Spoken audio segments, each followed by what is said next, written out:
My name is Steve Smith. I'm an athletic trainer and I work at Mississippi State University.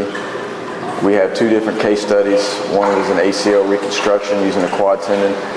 One was a hip joint surgery, labral repair, and a restructuring of the neck of the femur. They had very similar protocols, and these are the protocols that we took them through. Put them in the pool, put the bars in the front and the back. We didn't want them up on the front bar, so they had to stay off the front bar. They couldn't put their body weight leaning onto the bar. Had the bar in the back, so if they weren't running fast enough, we made sure that their butt or their back wasn't touching the bar, and they that would make them speed up. John, get off the front bar. Back up a little bit. Stay between those two bars. There you go. Turn the jets up. We turned the jets up. We weren't concerned so much about getting the jets all the way up as much as we were about the jet speed. We wanted the jets to be up as fast as we could get them, so that we felt like that was where most of the workout was coming from. We did do the jets up as they got easier for them at 100%, or as we got the jets up to 100%. We would turn the treadmill up. We eventually did work up to full 7.5 mile an hour on that, but again, making sure that they were not holding onto the bars, or they're not grabbing leaning up against the rails.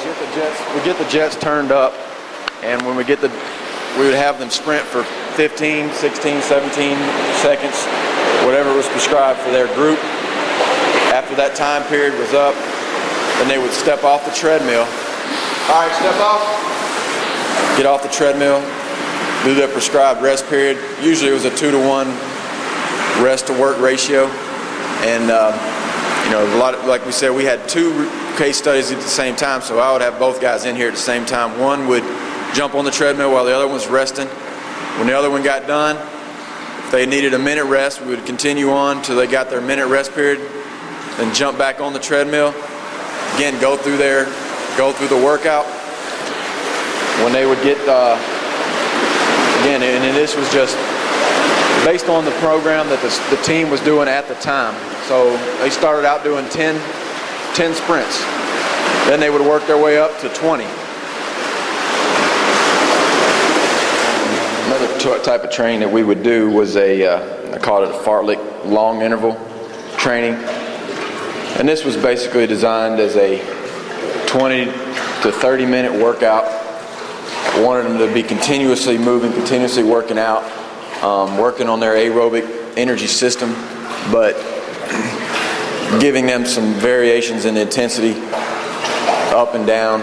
We usually would start them out with a 2 to 3 minute warm up, 3 mile an hour, 50-60% jet, just a light little jog, making sure they're not leaning up too far in the front of the pool. Don't lean on that bar.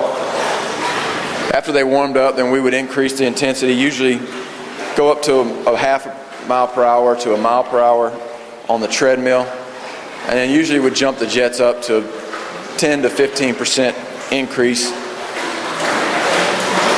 Let them run at that period and this is a long interval, so I considered a 2 to 3 minute a harder run. Let them run at this higher intensity for a little period of time. When they got done with this, then we would back them down, lower intensity, kind of let them catch their breath a little bit. Again, this is not a sprint workout, although they're running a little bit harder. We want them to have a higher intensity run, but not wear themselves out so much that they were wanting to stop. And each athlete was different on this. There was not necessarily a prescribed workout so much as I would just kind of get a feel of how they were doing, how they felt. If I felt like it was too easy, getting feedback from them, I would make it harder. If it was too hard, we'd back it down. Protocol, so to speak, as far as this is what you have to do, and this is different for each athlete. So we had an idea of what we wanted to do training-wise, and we just varied it for each athlete we had in the pool. During the workouts, we would put the post in the pool because we found that these athletes will try to find any way they can to cheat and get around, make it easier on themselves by the front bar being turned the way it is. It kept them from going too far forward because they would run up on that bar and get up close as they can to try to minimize the resistance from the jets. So we made them stay off the front bar. The back bar was back there, so if they weren't running fast enough, they could feel the pressure of the bar on their back or on their butt, and it would just kind of remind them that they need to speed up a little bit. So basically just keeping them right in the middle of those two bars, it maximized the resistance from the jets and gave them the best workout.